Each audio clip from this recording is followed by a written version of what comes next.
Ito sa mga dadaan ng from Saway to Bayan, dadaan ka ng Umeltak. Ito shortcut ka rito at gawat ng ginagawa itong daan na to. Yun lang,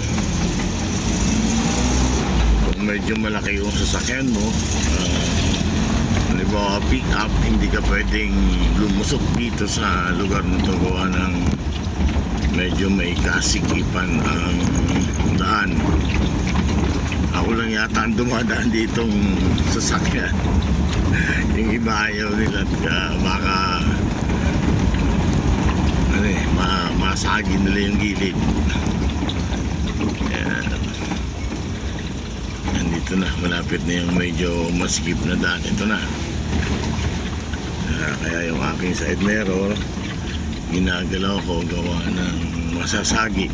Kaya ito na po yung masigip na daan na eksakto lang ang daan ang sasakyan. May kasunod akong motoro. Aswag na. Eksakto lang rito ang sasakyan. Kung medyo alanganin ka, huwag ka nang lumusok dito kasi hindi matalaan. Okay, ayun na, nalasatan na natin. Alis dyan at kumasagasaan ka, maipit ka.